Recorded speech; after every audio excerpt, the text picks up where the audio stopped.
Salut tout le monde, j'espère que vous allez bien. Aujourd'hui, je voulais revenir sur l'histoire de Michel. Donc, ce producteur de musique qui a été agressé dans son appartement par 3 policiers et qui s'est fait sortir de là. Il s'est fait rouer de coups d'abord. Il s'est fait rouer de coups, mais gratuitement, tabassé avec le visage en sang, gonflé. Il a été arrêté, mis en garde à vue et aussi frappé, mais continuellement en fait. Donc, c'est des images que j'ai vues sur les réseaux sociaux qui m'ont plutôt choquée et qui ont choqué aussi mon entourage, car ma petite soeur m'a renvoyé la vidéo en me disant regarde ce qui se passe, alors que j'avais déjà vu la vidéo, ma grande soeur a vu la vidéo, ça a vraiment été un choc. C'était le 21 novembre dernier que Michel a été battu par 3 policiers dans son studio d'enregistrement. Il y a 5 jours, des faits similaires se sont produits, impliquant un jeune homme nommé Mendy. Je ne comptais pas faire de vidéo à ce sujet, malgré que j'ai été consternée, horrifiée par les faits. Mais c'était devenu le sujet de conversation à table. Ma petite sœur de 15 ans se demandait pourquoi cela arrive, ou encore qu'avons-nous fait pour mériter ce châtiment. C'est devenu aussi un sujet présent dans mon esprit. Alors, j'ai décidé d'en parler. Je ne sais pas si cela vous est déjà arrivé d'avoir peur après la survenance d'un événement. Eh ben moi, c'est le cas. C'est vrai, j'ai décidé de travailler sur ce sujet. Et ça me tient vraiment à cœur de vous en parler. On se retrouve juste après le générique.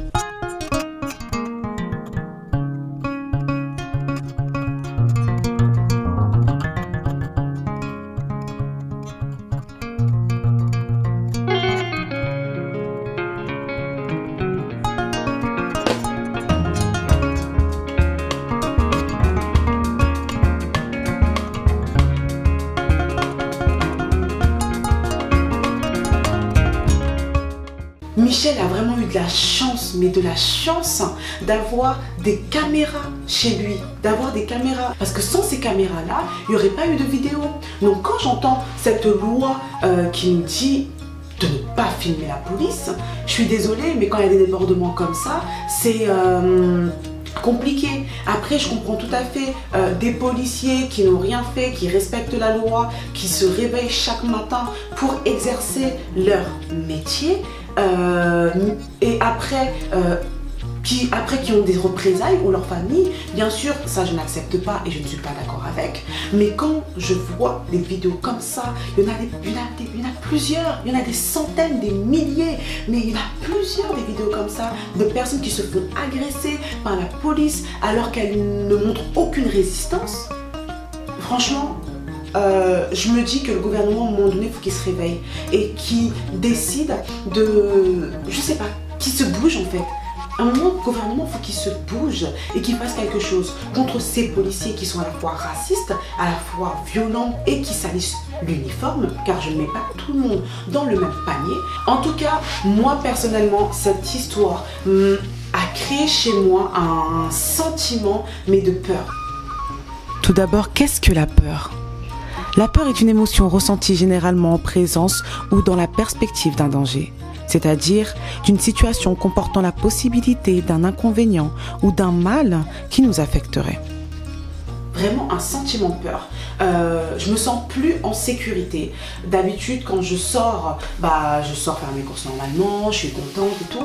Alors que maintenant, j'ai peur de rencontrer la police. J'ai peur de me faire contrôler. Pas parce que je ne suis pas en règle, non, mais parce que j'ai peur de leur réaction. J'ai peur de leur réaction qui est causée par leur propre peur de ma couleur de peau. Alors que, je suis désolée, je suis juste une fille. Je ne porte pas d'armes, je ne mange pas d'être humain, je ne suis pas violente, je ne suis pas agressive, je ne suis pas insolente. Voilà, je suis une fille tout à fait normale et qui respecte la loi. Mais j'ai quand même cette peur de sortir et de tomber face à un policier raciste, de tomber face à un policier qui s'est mal levé, de me faire contrôler et que ça tourne mal. Ça, franchement, c'est le ressenti que j'ai. Et je réalise qu'on est vraiment qu'il y a vraiment de la violence dans ce monde, en fait. Et je pense que ces policiers n'ont pas réalisé l'effet de leurs actes sur la victime. Parce qu'ils ne savent pas ce que ça fait psychologiquement chez la victime. Pour vous dire, ça peut créer chez la victime un traumatisme. un traumatisme qui va l'empêcher de dormir. La victime peut faire des cauchemars. La victime peut avoir peur de sortir, donc va s'isoler socialement. La victime peut avoir des idées suicidaires car elle ne comprend pas. La victime peut être en dépression. Oui, et ça peut créer aussi chez cette victime un abus ou une dépendance de l'alcool, des drogues ou même des médicaments qu'il va utiliser juste en calmant pour ne plus penser et ne plus subir ces images en flashback traumatiques. Donc, je pense que les personnes qui agissent comme ça ne réalisent pas ça. Elles ne réalisent vraiment pas ça. Ça peut créer aussi chez cette victime une angoisse, parce qu'en réalité, la peur, c'est quoi? La peur, c'est à la fois de l'angoisse, de l'anxiété et de l'effroi sur le plan individuel. En psychologie, la peur, on le met vraiment dans la catégorie des émotions, parce que c'est vraiment une émotion en fait. C'est la réaction de notre corps, de notre cerveau face à un danger, pour qu'on puisse derrière trouver des solutions. Et ça peut engendrer un dérèglement, mais un dérèglement du cerveau, mais tellement impactant pour l'individu. Vous savez que des personnes qui subissent ces actes-là peuvent, par exemple, avoir des énurésies, donc ne plus contrôler leur vessie. Petit rappel, l'énurésie nocturne est une miction active, complète, inconsciente et involontaire, se produisant pendant le sommeil. Elle peut être exclusivement nocturne, donc la nuit, ou survenir pendant la sieste et être alors diurne. Mais c'est... Je ne sais pas si les policiers qui ont fait cet acte ont réalisé ça. Est-ce qu'ils ont réalisé la peur sociale qu'il peut y avoir derrière? Déjà qu'on est obligé d'être en isolement social à cause du coronavirus avec ce confinement. On est obligé de réorganiser notre travail, de réorganiser notre vie, de ne plus voir nos proches, d'avoir des nouvelles que par téléphone. Déjà ça crée chez nous une angoisse, mais maintenant, on n'est même plus en sécurité. On n'est même plus en sécurité.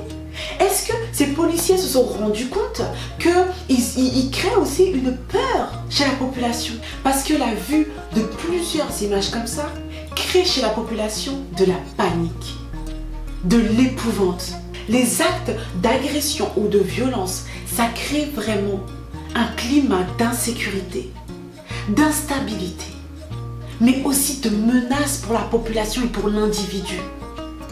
Et quand j'entends les politiciens, le gouvernement dire il ne faut pas filmer ces policiers, je me dis, est-ce qu'ils sont là pour notre sécurité? Ou plutôt pour valider ces agressions? C'est vraiment la question que je me pose en fait. Parfois, il y a des témoins. Parfois, ce sont des jeunes témoins, des enfants.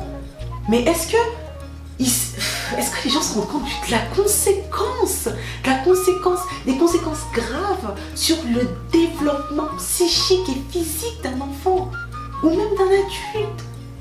Parce que le traumatisme, le vécu traumatique, ça ne touche pas que l'individu lui-même. Ça touche son entourage et principalement la famille, principalement les amis. Ça touche les personnes qui voient les vidéos sur les réseaux sociaux. Ça ne veut pas dire qu'il faut interdire de filmer. Non. On doit pouvoir filmer pour voir ce qui se passe. Et que ces actes ne soient pas cachés ou banalisés. Mais c'est aux personnes d'être vraiment responsables. Et d'avoir une limite en fait. D'avoir une limite. Moi je vous dis la vérité. J'ai tellement peur. J'ai tellement peur. Juste de prendre ma voiture, de sortir, de me faire contrôler par la police. Et c'est incroyable. Franchement, je me posais, je me disais, mais c'est incroyable d'avoir ce sentiment-là. C'est incroyable de me dire, j'ai le droit à 3 heures de sortie. Et je ne vais pas en profiter parce que ça se trouve, je vais marcher, la police va me voir, va me faire un contrôle pour mon attestation. J'aurai mon attestation bien sûr. Et qu'en fait, juste à cause de ma couleur de peau, ils vont m'agresser. Juste à cause de ma couleur de peau, ils vont m'insulter. Juste à cause de ma couleur de peau, ils vont me frapper. Mais c'est incroyable. Franchement, ce matin, je me suis dit ça. Je me suis dit, mais tu t'imagines à quel point le gouvernement a créé un climat de peur? C'est incroyable. C'est pareil que les migrants qui n'ont pas de lieu où vivre et on voit des policiers en train de les frapper. De les frapper, de tirer leur tente. Non mais c'est... Oh. Franchement, il est temps qu'on change les choses. Il est temps qu'on change les choses. L'avenir est entre nos mains. Et je sais qu'on peut le changer. Il faut juste qu'on soit soudés. Qu'on ne fasse pas n'importe quoi. Qu'on ne réponde pas par la violence. Qu'on ne réponde pas par les casses. Mais qu'on réponde intelligemment. Soyons soudés et avançons.